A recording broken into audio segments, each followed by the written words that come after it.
तो आज हम देखने वाले हैं नया topic moving coil galvanometer MCG करके। इसके बारे में हम करंट इलेक्ट्रिसिटी में पढ़ चुके हैं। क्या गैल्वानोमीटर का काम क्या होता है ना, to detect current, not to measure current. Current को मेजर करने के लिए गैल्वानोमीटर में क्या किया जाता है, पैरेलल में shunt resistance, small resistance connect किया जाता है ताकि वो आपका एमीटर में कनेक्ट है ना, कन्वर्ट हो जाए। और उसी तरह से अगर हम गैल्वानोमीटर को अगर लेट से वोल्टमीटर में कनेक्ट करना है तो हाई रेजिस्टेंस कनेक्ट किया जाता है ना, इन पैरेलल है ना, in series to the galvanometer, ताकि वो आपका वोल्टमीटर में कनेक्ट हो पाए। वो आप करंट इलेक्ट्रिसिटी प्लेलिस्ट में जाके उस गैल्वानोमीटर है ना, उसका कन्वर्जन वो सब आप वहां देख सकते हैं, वो हमने पढ़ चुके हैं। पर वहां पे हमने बात की थी कि गैल्वानोमीटर का वर्किंग बेसिकली आप मैग्नेटिज्म पढ़ने के बाद ही बता पाएंगे, क्योंकि torque acting on current carrying loop है ना, M क्रॉस B का यहाँ यूज होगा। तो एक बार फिर से उस सेटअप को देख लिया जाए तो यहाँ पे क्या है, ये दो परमानेंट मैग्नेट्स लिए जाते हैं, नॉर्थ पोल साउथ पोल। ये आपकी स्केल हो गई ना, जो कौन से लेवल का करंट डिटेक्ट करता है, माइक्रो एम्पियर, बहुत छोटे लेवल का करंट। अगर बहुत ज्यादा करंट इसमें पास कर दिया जाए तो ये गैल्वानोमीटर डिस्ट्रॉय हो जाएगा। ठीक है, यहाँ पे जीरो रीडिंग, मतलब ये पॉइंटर अगर जीरो पे आ जाए मतलब इस अभी कोई करंट लूप में फ्लो नहीं कर रहा। अब जैसे करंट फ्लो करेगा तो ये अपने ना लेट से जीरो मार्क से थोड़ा डेविएट हो जाएगा। यहाँ 0 1 2 3 4 5 6 7 8 ऐसे 9 तक मार्किंग हो रखी है। यहाँ पे नॉर्थ पोल या साउथ पोल रखे गए हैं ताकि एक यूनिफॉर्म मैग्नेटिक फील्ड क्रिएट हो। ये आपका एक सॉफ्ट आयरन कोर लिया गया है ताकि इसके अराउंड जो करंट कैरिंग वायर है ना, जैसे इस लूप में करंट फ्लो करेगा तो क्या होगा, यहाँ पे M वेक्टर है ना, यहाँ पे इसका मैग्नेटिक मूवमेंट करके होता था एक, तो मैग्नेटिक मूवमेंट इसका बाहर की तरफ है, मैग्नेटिक फील्ड आगे की तरफ। ये सॉफ्ट आयरन कोर लेने का पीछे का रीजन क्या है, ताकि ये मैग्नेटिक फील्ड को अच्छे से रिस्पॉन्ड कर पाए। नॉर्थ पोल से मैग्नेटिक फील्ड इसकी तरफ एंटर करेगा और ये साउथ पोल की तरफ यहाँ से बाहर आएगा। ठीक है, तो यहाँ पे हम क्या बोल रहे हैं, यहाँ पे आपका पीवोट है, ये पॉइंट बना हुआ है पीवोट, हिंज पॉइंट। ठीक है, जिसके अराउंड क्या लेट से रैप किया गया है, हेलिकल स्ट्रक्चर में स्प्रिंग रैप किया गया है, ताकि जैसे ही यहाँ पे करंट फ्लो करेगा इस वायर में and in the presence of magnetic field, इस है ना लूप में क्या लगने लगेगा, एक मैग्नेटिक टॉर्क लगेगा ना। और ये मैग्नेटिक टॉर्क आपका क्लॉकवाइज सेंस में लग रहा है टाउ बी करके। टाउ बी का फॉर्मूला क्या होता है, टाउ बी होता है M क्रॉस B। तो M वेक्टर ये रहा, मैग्नेटिक फील्ड यहाँ पे, तो M और B के बीच का एंगल 90, तो MB sin 90। मैग्नेटिक मोमेंट होता है NIA into B into sine 90। और यहाँ पे क्या होता है, जब करंट फ्लो कर रहा है तभी ये अपने ना जीरो मार्क से आगे आएगा, और जैसे करंट स्विच ऑफ हो जाएगा तो वापस से उसी इंस्टेंट पे बहुत है ना फ्रैक्शंस ऑफ सेकेंड में इसको जीरो मार्क पे ले जाने वाला क्या है लगेगा, एक स्प्रिंग फोर्स के करस्पॉन्डिंग टॉर्क आएगा है ना। जैसे Kx होता था स्प्रिंग फोर्स, तो स्प्रिंग फोर्स के करस्पॉन्डिंग टॉर्क जो रीस्टोरिंग टॉर्क बन के एक्ट करेगा वो हो जाएगा हमारा C फाई करके। तो यहाँ पे हम बात कर रहे हैं ये इक्विलिब्रियम पोजीशन, जब इसमें करंट फ्लो कर रहा है तो ये है ना कुछ लेट्स से मिली सेकेंड्स के अंदर यहाँ पे आके रुक जाता है, क्योंकि यहाँ पे है ना अचानक से यहाँ आएगा रुक जाएगा, क्योंकि इस पोजीशन पे आके यहाँ जितना आगे की तरफ मैग्नेटिक फोर्स का टॉर्क लग रहा है उतना ही पीछे की तरफ स्प्रिंग फोर्स का टॉर्क लगेगा, और ये दोनों टॉर्क एक दूसरे को क्या करेंगे, बैलेंस आउट करेंगे। तो मैग्नेटिक मोमेंट तो है ना, ये हो गया into B is equal to C phi. फिर हमने करंट सेंसिटिविटी करके ना टर्म इंट्रोड्यूस किया था, that is phi divided by I. ठीक है, जैसे हम क्या कहते हैं, डिविजन्स पर unit let's say micro ampere. ठीक है, जिसका यूनिट होता था है ना डिवीजन पर यूनिट करंट, जिसका वैल्यू आ जाएगा BAN divided by C, ban China करके ना, आप याद रख सकते हो बैन C करके, इसका हम यूज करते थे। यहाँ पे 5 मतलब कितने डिविजन्स हैं उस गैल्वानोमीटर में। ये जो गैल्वानोमीटर होता था, इस गैल्वानोमीटर में टोटल कितने डिविजन्स हैं। ठीक है, उसके बाद आपका I क्या है, वो हम कहते थे फुल स्केल डिफ्लेक्शन करंट आप कह सकते हो। ठीक है, उसके बाद बी बात होती थी मैग्नेटिक फील्ड जो है परमानेंट मैग्नेट क्रिएट कर रखा है। ए क्या हो गया, उस लूप का एरिया हो गया। N is the number of turns and C is torsional constant of the spring. ये सब टर्म्स हमने यूज भी कर चुके हैं, इसके बारे में डिस्कस भी कर चुके हैं। बस यहाँ पे वापस लाने का रीजन ये था कि यहाँ पे मैग्नेटिक फोर्स के करस्पॉन्डिंग टॉर्क जो लगेगा वो हम देखे थे। इसकी करंट सेंसिटिविटी कैसे बढ़ाई जा सकती है, करंट सेंसिटिविटी कम होगा तो अच्छा डिवाइस है, ये सब चीजें आप वापस से जाके एक बार गैल्वानोमीटर अच्छे से एक बार रिवाइज कर सकते हैं ताकि आपको वो चीज फिर से रिवाइज हो जाए। तो यहाँ तक पॉइंट्स को समराइज कर लेते हैं। तो मूविंग कॉइल गैल्वानोमीटर में ये कुछ पॉइंट्स हैं जो हमने देखा हुआ है। तो पहला पॉइंट है, it is used as a current detector, not a current measuring device. Current को डिटेक्ट करने वाले डिवाइस को हम कह रहे हैं गैल्वानोमीटर, एमसीजी। टैंजेंट गैल्वानोमीटर भी होता है पर हमें एमसीजी हमारे सिलेबस में। नेक्स्ट है, for measuring the value of current ammeter, ठीक है, और voltage voltmeter is used. Current को मेजर करना है तो एमीटर, वोल्टेज को मेजर करना है तो वोल्टमीटर यूज करना है। और कैसे, है ना, गैल्वानोमीटर से एमीटर, गैल्वानोमीटर से वोल्टमीटर कनेक्ट किया जाता है, ये आपको ना प्लेलिस्ट में मिल जाएगा, करंट इलेक्ट्रिसिटी। नहीं तो यहाँ पे आई बटन आएगा, उसमें आप क्लिक करके उसे देख सकते हो। नेक्स्ट है, it consist of a multi-turn coil free to rotate about the vertical axis in a uniform magnetic field। तो हमने डायग्राम बनाया था, इस टाइप से एक कॉइल था, ठीक है, सॉफ्ट आयरन कोर के अराउंड एक कॉइल लपेटा हुआ था। तो मल्टी टर्न, एक टर्न नहीं, उसमें मल्टी टर्न्स थे, ठीक है, जो रोटेट कर सकता था इस वर्टिकल एक्सिस के अबाउट, ठीक है। यहाँ पे जैसे इस पे करंट फ्लो होता, ये मैग्नेटिक टॉर्क के कारण ये कॉइल क्या करता, रोटेट करता ना। तो इन यूनिफॉर्म मैग्नेटिक फील्ड, वो यूनिफॉर्म मैग्नेटिक फील्ड प्रोवाइड करने के लिए क्या थे हमारे पास, मैग्नेट्स है, नॉर्थ पोल साउथ पोल, जो यूनिफॉर्म मैग्नेटिक फील्ड प्रोवाइड कर रहे थे। नेक्स्ट है, cylindrical soft iron core is used to increase sensitivity of MCG. ये बहुत इंपॉर्टेंट पॉइंट है कि उस गैल्वानोमीटर की सेंसिटिविटी अगर बढ़ाना है तो आप क्या यूज करते हैं, सॉफ्ट आयरन कोर। ये क्वेश्चन पूछा जा सकता है, तो ये पॉइंट ध्यान रखेंगे। सॉफ्ट आयरन कोर का ओनली पर्पस है ताकि उस गैल्वानोमीटर की सेंसिटिविटी बढ़ाई जा सके।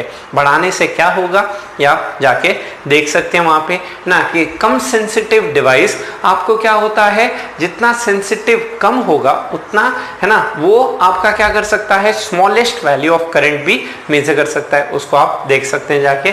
नेक्स्ट है, when current flows through the coil, जैसे कॉइल से करंट फ्लो करेगा, torque acting due to magnetic field on the coil is given by M cross B होता था, तो M हो गया NIA इंटू B और sin 90। तो जैसे ही करंट कॉइल में फ्लो करेगा तो मैग्नेटिक फील्ड के कारण उस कॉइल पे क्या लगेगा, टॉर्क, है ना, विच इज NIAB करके। और फिर बोला है उस टॉर्क को, मैग्नेटिक फोर्स वाले टॉर्क को बैलेंस करने के लिए, काउंटर, है ना, करने के लिए क्या होता है, स्प्रिंग ना, एक रिस्टोरिंग टॉर्क लगाए, क्योंकि स्प्रिंग में क्या होगा, कुछ डिफ्लेक्शन आ जाएगा, ठीक है, लेट्स से वो अपने डिस्टॉर्ट हो जाएगा, डिस्टॉर्शन के कारण उसमें ना बाय इट्स नेचर वो एक काउंटर टॉर्क प्रोड्यूस करेगा जो अपोजिट डायरेक्शन में होगा। तो spring SP provides the counter torque tau SP, जिसकी वैल्यू हमने कितनी बोली है ना, जो काउंटर टॉर्क लगता है टाउ एसपी वो होता है C इंटू फाइव, जहाँ फाइव तो डिफ्लेक्शन हो गया, कितना एंगल डिवेट हुआ, एंड C क्या है ना, टॉर्शन कांस्टेंट करके। तो that balances the torque tau B ना, जो इस टॉर्क को बैलेंस कर जाता है ना, causing steady angular deflection five, जिससे वो एक कांस्टेंट एंगुलर डिफ्लेक्शन पे आके रुक जाता है, ये वेरी नहीं करता है डिफ्लेक्शन। और जब इक्विलिब्रियम पोजीशन हो जाता है तो tau B is equal to tau S P ना, जब वो स्टेडी एंगुलर डिफ्लेक्शन अटेन हो जाता है तो ये दोनों टॉर्क बैलेंस हो जाते हैं। और फिर हमने वो करंट सेंसिटिविटी एंड फर्दर हमने डिस्कस किया हुआ है। तो ये था मेरा एमसीजी ना, एक ओवरव्यू दिखाते हुए। फिर हम नेक्स्ट अब टॉपिक डिस्कस करने जा रहे हैं, magnetic field lines, magnetic lines of force. Basic हमने देख लिया था, अब उसकी प्रॉपर्टीज को समराइज करूंगा। तो सब लोग यहाँ तक सबसे पहले स्क्रीनशॉट ले लो। डिस्कस करने जा रहे हैं मैग्नेटिक फील्ड लाइंस और मैग्नेटिक लाइंस ऑफ फोर्स, जिसे हम MLOF करके बात कर रहे हैं। तो जैसे आप इलेक्ट्रिक लाइंस ऑफ फोर्स पढ़े थे, उसी तरह से एनालॉगी के हिसाब से मैग्नेटिक लाइंस ऑफ फोर्स भी हम बात करने जा रहे हैं। तो एक मैग्नेट है ना, जिसमें एक नॉर्थ पोल होता है, एक साउथ पोल होता है। तो इसकी अगर मैं बात करूं ना, इसके अराउंड कैसी मैग्नेटिक फील्ड लाइंस क्रिएट होगी, इसके लिए आपने क्लास 10th में, है ना, 2 एक्सपेरिमेंट एक्सपेरिमेंट देखे होंगे। एक एक्सपेरिमेंट क्या था, एक एक्सपेरिमेंट था, एक है ना मैग्नेट रख दो, ठीक है, एक व्हाइट शीट ऑफ पेपर पे, उसके अराउंड क्या करो, आयरन पार्टिकल्स, आयरन फिलिंग्स को स्प्रेड करो और धीरे धीरे टेबल को ना हिट करो, है ना, ताकि वो वाइब्रेशन से वो पार्टिकल्स आपस में रीडिस्ट्रीब्यूट होंगे उस मैग्नेट के अराउंड और फिर उन है ना जो पार्टिकल्स फिलिंग्स के शेप के रफ है ना स्ट्रक्चर को आप अगर ज्वाइन करते हो है ना उन लाइन से, तो आपको एक है ना एक डायग्राम दिखाई देगा फील्ड लाइंस का कुछ इस तरह से। ये जो आपकी आयरन फिलिंग्स हैं उस मैग्नेट के अराउंड खुद को कुछ इस तरह से रीअरेंज कर लेंगी ना, कुछ इस तरह से रीअरेंज कर लेगी। यहाँ से देखते हुए कि नॉर्थ पोल से ये फील्ड लाइंस बाहर निकलते हुए दिखाई देगी, ठीक है, और फिर ये फील्ड लाइंस क्या होंगी, साउथ पोल के अंदर जाती हुई दिखाई देगी, आउटसाइड द मैग्नेट नॉर्थ से south and inside the magnet ये फील्ड लाइंस मुझे साउथ से नॉर्थ जाती हुई दिखाई देगी, ठीक है। अंदर में फील्ड लाइंस क्या होंगी, ज्यादा कॉन्सेंट्रेटेड होंगी कुछ इस तरह से, ठीक है। यहाँ पे अंदर में मैग्नेटिक फील्ड लाइन ज्यादा कॉन्सेंट्रेटेड होगी और बाहर पे मैग्नेटिक फील्ड लाइन क्या होगी, ज्यादा स्प्रेडेड आउट होगी। कभी भी दो फील्ड लाइंस एक दूसरे को इंटरसेक्ट नहीं कर सकती। ये सब जैसे इलेक्ट्रिक फील्ड लाइंस में होता था सेम वही है, ठीक है। और एक और एक्सपेरिमेंट होता था ऑस्टेड ने, जो कि हम किया था, है ना, यहाँ पे हम बोल सकते हैं मैग्नेट कंपास लेके भी देख सकते हो। यहाँ मैग्नेट के पास एक कंपास रखते हो, उसका नॉर्थ पोल जहाँ है ना पॉइंट करेगा उस पर डॉट लगा दो, ऐसे सभी डॉट डॉट डॉट यहाँ कंपास लेके आओ मैग्नेट के अराउंड, यहाँ कंपास यहाँ पॉइंट करेगा तो यहाँ नॉर्थ पोल जहाँ दिखेगा वहाँ डॉट लगाओ। इन सभी डॉट को जब आप ज्वाइन करोगे तो इन ज्वाइन करने पे कुछ ऐसे शेप्स आपको दिखाई देंगे। Electric field line close loop नहीं बनाती थी, जबकि ये क्लोज लूप्स बनाएंगी ना, कुछ इस तरह से यहाँ क्लोज लूप्स भी फॉर्म होंगे, ठीक है।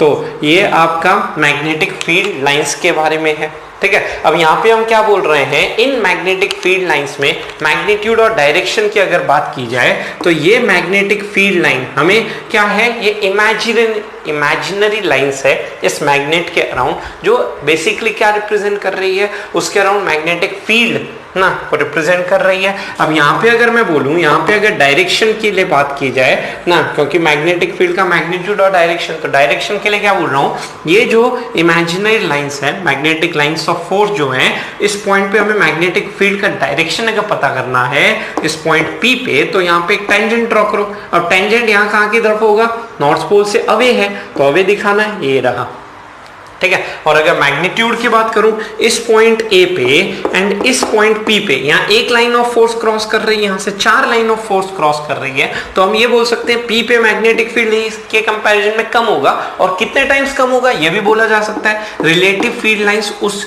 1 मीटर स्क्वायर एरिया को जो क्रॉस करके जाएगी, है ना, तो यहाँ पे 4 टाइम्स मैग्नेटिक फील्ड ज्यादा होगी। मैग्नीट्यूड वाइज भी हम देख सकते हैं। तो यहाँ पे हम पहला पॉइंट क्या लिख रहे हैं, magnetic field lines in a magnetic field. ये मैग्नेटिक फील्ड लाइंस किस रीजन में होती है, यहाँ पे मैग्नेटिक फील्ड प्रेजेंट हो, तो आर दोज इमेजिनरी लाइंस। ये बेसिकली इमेजिनरी लाइंस है, एक मैग्नेट के अराउंड ये लाइंस दिखाई नहीं देगी, ये तो हमने ड्रॉ किया है कंपास को यूज करके या फिर आयरन फिलिंग्स को स्प्रेड करते हुए। तो ये इमेजिनरी लाइंस है which continuously represent the direction of magnetic field. ये कंटिन्यूअस होती है ना, ये कहीं से स्टार्ट नहीं होती है, कहीं एंड नहीं होती है, ये कंटिन्यूअस लूप्स होती है। Outside magnet north to south, inside the magnet south to north. Next है the tangent drawn at any point on the magnetic field line shows the direction of magnetic field at that point. तो यहाँ पे कोई भी point पे tangent मुझे क्या देगा, उस पॉइंट पे मैग्नेटिक फील्ड का डायरेक्शन देगा। तो ये है मेरे मैग्नेटिक फील्ड लाइंस के बारे में। अब इनकी प्रॉपर्टीज के बारे में डिस्कस करते हैं। तो आगे बढ़ने से पहले यहाँ तक, तो चलिए आते हैं मैग्नेटिक लाइंस ऑफ फोर्स की प्रॉपर्टीज के बारे में बात करने। तो सबसे पहली प्रॉपर्टी है MLOF ऑफ अ मैग्नेट ना। मैग्नेटिक लाइंस ऑफ फोर्स एक मैग्नेट की भी हो सकती है या एक सोलेनॉइड की भी हो सकती है। सोलेनॉइड के अंदर magnetic field mu naught NI हमने डिस्कस किया था, ठीक है, तो उसके लिए भी बात किया जा सकता है। फॉर्म कंटिन्यूअसली क्लोज्ड लूप्स, तो ये कंटिन्यूअस लूप्स बनती है ना, north to south, south to north. Unlike ELOF में क्या होता था, प्लस से स्टार्ट होती थी इलेक्ट्रिक लाइंस ऑफ फोर्स और माइनस पे जाके एंड होती थी। यहाँ कोई स्टार्टिंग पॉइंट एंड पॉइंट नहीं है। नेक्स्ट है tangent to the field at a point represents direction of net magnetic field B at that point। जैसे हमने यहाँ देखा इस पॉइंट P पे क्या है, इस पॉइंट P पे जो टेंजेंट का डायरेक्शन देगा वो हमें नेट मैग्नेटिक फील्ड का डायरेक्शन देगा। यहाँ पे कहीं पे भी हमें पता कर रहा हूँ मैग्नेटिक फील्ड यहाँ पे कहाँ पे है, तो इस पॉइंट पे क्या ड्रॉ कीजिए, टेंजेंट, और ये अवे की तरफ दिख रहा है, तो यहाँ पे ये नेट मैग्नेटिक फील्ड हमें इस पॉइंट पे डायरेक्शन इस तौर पे रिप्रेजेंट कर रहा होगा। नेक्स्ट है larger the number of field lines crossing per unit area, stronger is the magnitude of magnetic field। मतलब अभी हमने देखा था जैसे ये पॉइंट ए और ये पॉइंट बी, पी पे बात करूं तो एक यूनिट एरिया से जितनी number of lines cross normally large करेगी, जैसे यहाँ पे 4 लाइंस क्रॉस कर रही है एक यूनिट एरिया से, जबकि यहाँ से एक यूनिट एरिया से कितनी लाइंस नॉर्मली क्रॉस कर रही है ना, एक ही लाइन क्रॉस कर रही है। तो यहाँ पे हम क्या कह सकते हैं, यहाँ पे आप कह सकते हो magnetic field at point P जो है ना उसका 4 times is equal to magnetic field at point A ना, ये हम कह सकते हैं। मतलब P पे पॉइंट पे मैग्नेटिक फील्ड वीकर है क्योंकि यहाँ पे कम लाइंस ऑफ फोर्स है ना क्रॉस कर रही है नॉर्मली। नेक्स्ट है MLOF डू नॉट इंटरसेक्ट, कभी भी मैग्नेटिक लाइंस ऑफ फोर्स आपस में इंटरसेक्ट नहीं करती, ठीक है। तो जैसे ये एक मैग्नेटिक लाइंस ऑफ फोर्स और ये एक magnetic line of force intersect क्यों नहीं करेगी, क्योंकि अगर इंटरसेक्ट करेगी, जैसे ये LOF भी इंटरसेक्ट नहीं करती है, क्यों, क्योंकि अगर इंटरसेक्ट करेगी तो at the point of intersection ना 2 टेंजेंट बनेंगे, है ना, इसका मतलब 2 डायरेक्शन आएगा मैग्नेटिक फील्ड का, जबकि नेट मैग्नेटिक फील्ड का तो एक ही डायरेक्शन हो सकता है। तो यही रीजन हमने इलेक्ट्रिक लाइन ऑफ फोर्स में बोला था।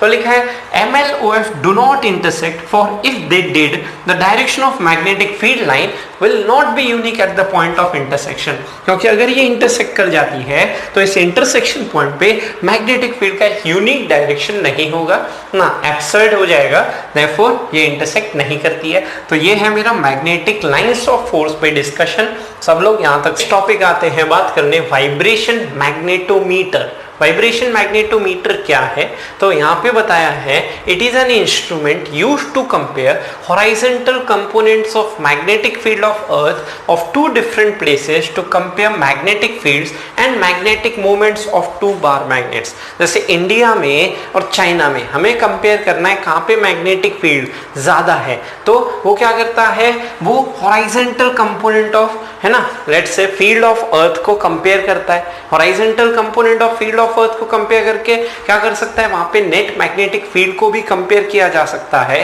As well as to compare magnetic moments of 2 bar magnets ना, 2 बार मैग्नेट का मैग्नेटिक मोमेंट भी कंपेयर करने के लिए इसको यूज किया जा सकता है। अभी कैसे काम करता है ये हम अभी डिस्कस करेंगे। नेक्स्ट है it is also called oscillation magnetometer. Vibration बोलूं या ऑसिलेशन मैग्नेटोमीटर बोलूं एक ही बात है। इसका प्रिंसिपल ऑफ वर्किंग क्या है, तो ये कुछ डिवाइस होता है ना, इतना पॉपुलर नहीं है, आपको बस दिखाना था। एक डब्बा रखा हुआ है, उस डब्बे के अंदर एक मैग्नेट रखा हुआ है, साउथ पोल नॉर्थ पोल, ये मिरर हो गया ना, ये कोई एक्सिस है, यहाँ से ऐसे सोचो एक रस्सी बांधी गई है ना। तो मैं इसको समझा रहा हूँ क्या है, ऐसे एक मैग्नेट है, इस मैग्नेट को आप क्या करते हो, एक रस्सी से बांध के ऐसे ना, अभी इक्विलिब्रियम पोजीशन पे है। अब जैसे इसको इक्विलिब्रियम पोजीशन से हल्का सा डिस्टर्ब किया जाएगा थीटा एंगल से, तो ये क्या करेगा, ये आपका एक एंगुलर SHM करने लगेगा ना। उसके टाइम पीरियड को मेजर करके हम उसके कंपेयर कर सकते हैं ना, मैग्नेटिक फील्ड को देखेंगे, मैग्नेटिक मोमेंट को कंपेयर कर सकते हैं उस बार मैग्नेट का। तो लिखा है whenever a freely suspended bar magnet placed in horizontal component in earth magnetic field BH, ठीक है। मैग्नेटिक फील्ड तो हॉरिजॉन्टल प्लेन में होती है, ऐसे तो होती नहीं। अगर आप मैग्नेट को ऐसे रखोगे, है ना, तो ऐसे डिस्टर्ब करने पे वो SHM नहीं करेगा, है ना, वो बस SHM कब करेगा, जब यहाँ रस्सी बांधी गई हो और इस हॉरिजॉन्टल प्लेन में डिस्टर्ब हुआ हो, तभी SHM करेगा। तो यहाँ बोला है slightly disturb from its equilibrium position it will experience a torque and execute SHM, ठीक है। तो वो क्या करेगा, जैसे आप उसके, है ना, इक्विलिब्रियम पोजीशन, जब अभी ये स्टेबल में है ना, अभी इससे स्टेबल से थोड़ा सा हल्का सा डिस्टर्ब किया, जितना एंगल डिफ्लेक्ट करोगे उतना ही मीन पोजीशन से आगे पीछे करते हुए एंगुलर SHM करेगा। फिर उसका हम टाइम पीरियड निकाल के उस टाइम पीरियड को कंपेयर करके हम क्या कर सकते हैं, मैग्नेटिक फील्ड को कंपेयर कर सकते हैं। Rotation is possible only in horizontal plane. तो मैंने बोला है कि ये जो एंगुलर रोटेशन है SHM वो हॉरिजॉन्टल प्लेन में पॉसिबल है, वर्टिकल प्लेन में नहीं है। तो ये है मेरा वाइब्रेशन मैग्नेटोमीटर, इसको अभी दिखाता हूँ कैसे काम करेगा। तो यहाँ तक सब लोग स्क्रीनशॉट करने जा रहे हैं। Angular SHM of magnetic dipole, तो इसी तरह से एंगुलर SHM एक इलेक्ट्रिक डाइपोल पे भी डिस्कस कर चुके हैं। अभी हम क्या बोल रहे हैं, let's say magnetic field horizontal magnetic field तो आपके हॉरिजॉन्टल प्लेन में है, और इसी प्लेन में आपका मैग्नेटिक डाइपोल रखा हुआ है। तो इक्विलिब्रियम पोजीशन, स्टेबल इक्विलिब्रियम कब होगा? जब उसका मैग्नेटिक मोमेंट है ना, डाइपोल का मैग्नेटिक मोमेंट पैरेलल हो जाए मैग्नेटिक फील्ड के, क्योंकि उस पोजीशन पे आपका क्या कहा जा सकता है, इसमें हम कह सकते हैं कि ये जो डाइपोल होगा वो स्टेबल इक्विलिब्रियम में होगा। पोटेंशियल एनर्जी मिनिमम -mb है ना, cos 0 करके होगा। अब मैं क्या बोल रहा हूँ, इस प्लेन में रखते हुए, ये रस्सी से बांधा हुआ है, इस प्लेन में रखते हुए इस डाइपोल को थोड़ा सा है ना, लेट्स से डिस्प्लेसमेंट कितना दे दिया, थीटा, ठीक है। तो थोड़ा सा डिस्प्लेसमेंट अगर थीटा दे दिया इस पोजीशन से आगे की तरफ, है ना, ऐसे बाहर की तरफ थीटा दे दिया, तो यहाँ पे बोल सकते हैं जितना एंगल इक्विलिब्रियम से आगे आएगा, है ना, फिर ये अपना रिस्टोरिंग टॉर्क लगेगा, उतना ही एंगल पीछे रोटेट करेगा, तो एक एंगुलर SHM करता हुआ दिखाई देगा। तो इस सेटअप को मैं कुछ ऐसे दिखा रहा हूँ, है ना, ये मैग्नेटिक फील्ड है, horizontal component of magnetic field ना, और ये जो डाइपोल है, इस डाइपोल को आपने क्या किया, इस डाइपोल को आपने ना let's say theta angle rotate किया ना, लेट्स से थीटा एंगल कैसे रोटेट किया, है ना, इस डायरेक्शन में रोटेट किया, क्लॉकवाइज डायरेक्शन में। तो ये आपका साउथ पोल है, ये आपका नॉर्थ पोल है। तो हम बोल सकते हैं अभी जो है मैग्नेटिक मूवमेंट और magnetic field, horizontal magnetic field के साथ कितना एंगल दिख रहा है ना, आपका थीटा एंगल दिख रहा है। तो ये जो मैग्नेटिक फील्ड है ना, अभी ये आपने ऐसे दिखा रहे, ये रस्सी रहा ना, यहाँ बांधी हुई है, तो जैसे इसे थीटा से रोटेट करूंगा तो क्या होगा, m क्रॉस b, है ना, रोटेट करने के लिए आपको लेट्स से थोड़ा क्लॉकवाइज टॉर्क लगाना पड़ेगा, एक्सटर्नल फोर्स का टॉर्क। तो जैसे एक्सटर्नल फोर्स का टॉर्क हट जाएगा तो इस मैग्नेटिक फोर्स का टॉर्क कहाँ लगेगा, m क्रॉस b किया जाए तो बाहर की तरफ, मतलब कैसा टॉर्क लगेगा, एंटी क्लॉकवाइज, ठीक है। तो ये मैग्नेटिक फोर्स का जो इस पे टॉर्क लगेगा वो इस एंगुलर डिस्प्लेसमेंट के अपोजिट डायरेक्शन में लगेगा। तो हम लिख सकते हैं -mb sin थीटा करके, और यहाँ कौन सा b है, हॉरिजॉन्टल कंपोनेंट है मैग्नेटिक फील्ड का, जो हम यहाँ दिखाने की कोशिश कर रहे हैं। तो यहाँ पे हम क्या बोल सकते हैं, इस एक्सिस के अबाउट रोटेट करेगा, ये वाली एक्सिस रही, ठीक है। तो इस एक्सिस के अबाउट इसका मोमेंट ऑफ इनर्शिया अगर I हो जाता है तो I into alpha is equal to लिखा जा सकता है MBH, and for small angle, angular SHM की कंडीशन क्या होती है कि एंगल छोटा होना चाहिए, और छोटे एंगल के लिए साइन थीटा थीटा के बराबर हो जाता है। तो ये आया alpha is equal to minus of, यहाँ लिखते हुए M into BH divided by क्या पड़ा हुआ है, I इंटू मैं बोल सकता हूँ थीटा। तो इसको हम कंपेयर करते हैं, alpha equal to minus omega square theta, जैसे a is equal to minus omega square x होता है। तो ये हमारा कंडीशन हो गया SHM का, एंगुलर SHM का, और उस एंगुलर SHM की टाइम पीरियड बात की जाए तो 2 पाई बाय ओमेगा, ओमेगा कितना हो जाएगा, ओमेगा ये रहा, ओमेगा स्क्वायर अगर ये है तो ओमेगा हो जाएगा, यहाँ पे रेसिप्रोकल कर दो इसको, तो m इंटू BH, और ऊपर क्या आया है I। तो ये इस है ना, लेट्स से ये जो एंगुलर SHM करेगा इस हॉरिजॉन्टल प्लेन में, ये जो आपका मैग्नेट एंगुलर SHM करेगा उसका टाइम पीरियड हमने निकाल दिया। यहाँ पे I क्या है, मोमेंट ऑफ इनर्शिया इस ज्योमेट्रिकल एक्सिस के अबाउट, हम यहाँ लिख सकते हैं I is moment of inertia MOI about geometrical axis, इस एक्सिस जिसके अबाउट रोटेट कर रहा है ना, जो इसके लेट्स से मिड पॉइंट से पास कर रही है ज्योमेट्रिकल एक्सिस करके। उसके बाद m हो गया magnetic moment, m into D करके लिख दो, और BH है horizontal component of earth magnetic field, जिसको हम कंपेयर करना चाहते हैं। तो यहाँ लिख रहे हैं when a dipole is suspended in a uniform magnetic field it will align itself parallel to field. तो इक्विलिब्रियम पोजीशन पे ये जो मैग्नेटिक डाइपोल है ये इस मैग्नेटिक फील्ड के पैरेलल अलाइन करता है ताकि स्टेबल इक्विलिब्रियम पोजीशन अटेन कर पाए। लिखा है now if it is given a small angular displacement theta, तो अगर इसके पोजीशन से थीटा एंगल डिस्प्लेस किया जाए about it's equilibrium position restoring torque acts on it. यहाँ रीस्टोरिंग टॉर्क कौन बना हुआ है, ये मैग्नेटिक फोर्स का टॉर्क, क्योंकि जैसे एक्सटर्नल फोर्स का टॉर्क खत्म हो जाता है तो रीस्टोरिंग टॉर्क, ये मैग्नेटिक टॉर्क इसको वापस से इक्विलिब्रियम पोजीशन पे लेके आएगा, है ना। और ये कंडीशन होती है आपकी restoring torque opposite to angular displacement हो जाए फॉर एंगुलर SHM। अब इसके बारे में और फर्दर डिटेल डिस्कस करेंगे, क्वेश्चंस कराएंगे। तो अब हम डिस्कस करने जा रहे हैं comparison of magnetic moments of magnets of same size. Let's say दो मैग्नेट्स हैं जिनका साइज तो सेम है पर मैग्नेटिक मोमेंट सेम नहीं है ना, तो उनका हम मैग्नेटिक मोमेंट कंपेयर करना चाहते हैं। तो अभी जो हमने वाइब्रेशन मैग्नेटोमीटर कॉन्सेप्ट करके पढ़ा था उसी पे हम बात कर रहे हैं। तो ये आपका एक मैग्नेट हो गया और ये दूसरा मैग्नेट हो गया, ठीक है। इनके टाइम पीरियड को मेजर करके साइज सेम है, मतलब moment of inertia same given है, तो लिखा है let two magnets of same size having MOI moment of inertia I and magnetic moment, इसका मैग्नेटिक मोमेंट है M1, इसका मैग्नेटिक मोमेंट है आपका M2 करके। Suspend the two given magnets turn by turn in metal stirrup of the vibration magnetometer and note time period in each case। तो time period का formula हमने निकाला था 2 पाई रूट अंडर, है ना, यहाँ पे कितना आया था अपना I divided by M into BH करके आया था। तो मैं देख पा रहा हूँ यहाँ पे सेम है ना जगह पे आपने ये एक्सपेरिमेंट किया है, मतलब horizontal component of magnetic field constant है, मोमेंट ऑफ इनर्शिया क्वेश्चन में गिवन है कांस्टेंट है, देयरफॉर टाइम पीरियड जो है वो इनवर्सली प्रोपोर्शनल है to square root of magnetic moment. तो मैं क्या बोल सकता हूँ, यहाँ से मैं बोल सकता हूँ जो T1 बाई T2 आएगा वो हो जाएगा स्क्वायर रूट ऑफ हमारा M2 डिवाइडेड बाय M1 करके।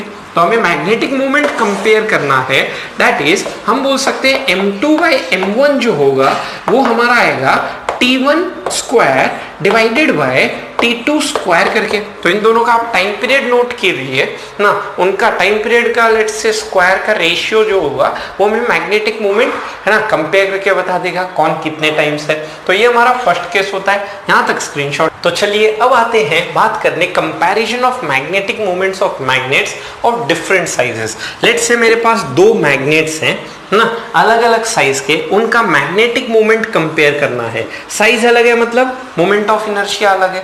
तो हम क्या करते हैं, एक केस में हम लेट्स से इन मैग्नेट्स को ना सेम ऑर्डर में रखते हैं, साउथ पोल नॉर्थ पोल, ठीक है, और एक केस में इन मैग्नेट्स को हम क्या करते हैं अपोजिट ऑर्डर में रखते हैं। ऊपर वाला तो सही है साउथ नॉर्थ, और नीचे वाला जो है उसको आपने क्या किया है अपोजिट ऑर्डर में रखा है, this is north and south करके ना। तो यहाँ पे हम बोल सकते हैं इसका मैग्नेटिक मोमेंट M1 आगे था तो इसका मैग्नेटिक मोमेंट M2 भी आगे है ना, साइज भी अलग अलग है। इसका मैग्नेटिक मोमेंट M1 आगे था, इसका मैग्नेटिक मोमेंट M2 क्या है पीछे। ये है सेम सेंस में, ठीक है, और ये है आपका अपोजिट सेंस में, ठीक है। अब इनका मैग्नेटिक मोमेंट कंपेयर करना है तो कैसे कंपेयर करेंगे, वही टाइम पीरियड नोट डाउन करके।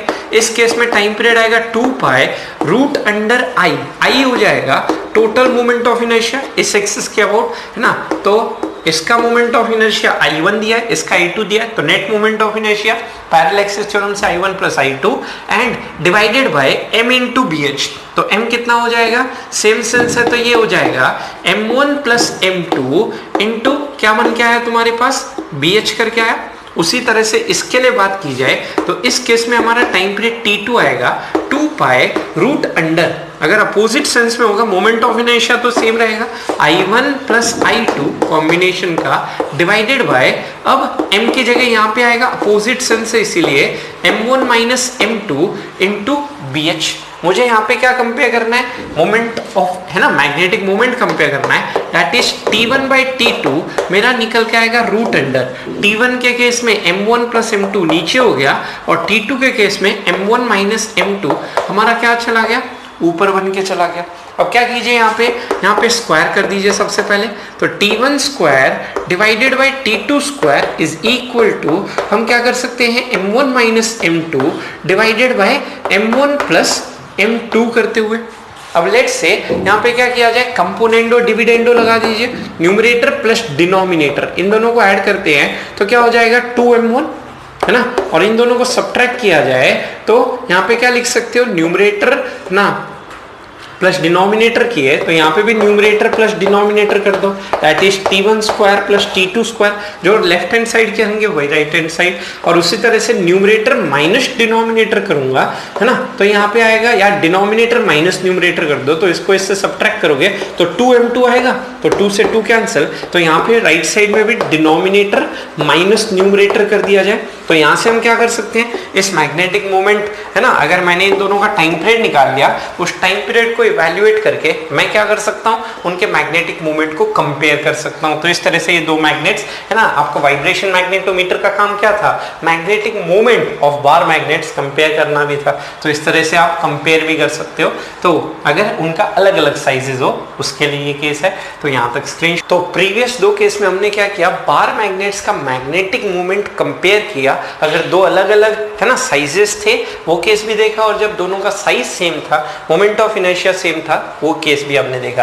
अब हम क्या देखने जा रहे हैं, दो अलग अलग प्लेसेस की मैग्नेटिक फील्ड को कंपेयर करने जा रहे हैं। तो यहाँ पे comparison of earth's magnetic field at two different places. Question इन तीनों केसेस में से किसी एक केस पे आ सकता है। तो हम टाइम पीरियड जानते हैं है ना, हमारा लेट्स से बार मैग्नेट का लेट्स से अगर हम बात करें तो उसको सस्पेंड करा के हमारा टाइम पीरियड आएगा 2 पाई है ना √I divided by MBH। Let's say हमने ये मैग्नेट एक बार इंडिया में टेस्ट किया ना, उसका टाइम पीरियड इवैल्यूएट किया, T1 करके आया, ठीक है। और यहाँ पे हम magnetic field horizontal component magnetic field BH1 कह देते हैं। एंड सिमिलर वे में दूसरे चाइना में गए है ना, वहाँ पे हमने इसका टाइम पीरियड सेम मैग्नेट ले गया, मतलब I और M तो हमारा सेम हो गया, पर वहाँ पे क्या होगा, horizontal component of earth's magnetic field आपका चेंज हो जाएगा। अब यहाँ पे हम क्या कर सकते हैं, यहाँ पे हम इस T1/T2 ना को अगर रख दे तो ये क्या है, BH के इन्वर्सली प्रोपोर्शनल है। तो ऊपर तो आ जाएगा BH2 और नीचे क्या आएगा आपका BH1 करके आएगा। अब यहाँ पे क्या कीजिए, स्क्वायर कीजिए। तो स्क्वायर किया जाए तो ये आया T1²/T2² is equal to BH2 divided by, मेरे पास क्या पड़ा है, BH1।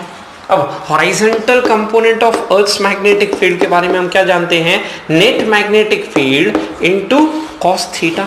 ये हमने terrestrial magnetism elements of earth's component of magnetic field करके डिस्कस किया था। तो BH1 की जगह आप लिख सकते हो is equal to, let's say यहाँ BH2 है तो ये हो गया B2 cos theta 2 divided by, नीचे आया B1 cos थीटा 1 ना, this is T1² divided by T2²। मेरा पर्पस क्या था, मैग्नेटिक फील्ड दो अलग अलग जगह कंपेयर करना।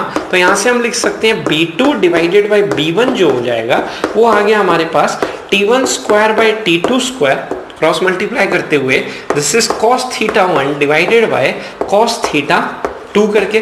तो दो अलग अलग जगह पे आप लेट्स से उनका इंक्लिनेशन या डिप पता है, T1 टाइम पीरियड अगर आप कैलकुलेट कर लेते हैं प्रैक्टिकली, तो यहाँ से आप क्या कर सकते हैं, यहाँ से आप मैग्नेटिक फील्ड को कंपेयर करके दिखा सकते हैं। तो ये है मेरा आखिरी केस। सब्सक्राइब कीजिए आयोटा इंस्टीट्यूट चैनल को और प्रेस कीजिए बेल आइकन को ताकि आपको मिल सके हमारा लेटेस्ट वीडियो सबसे पहले, और ये बिल्कुल फ्री है।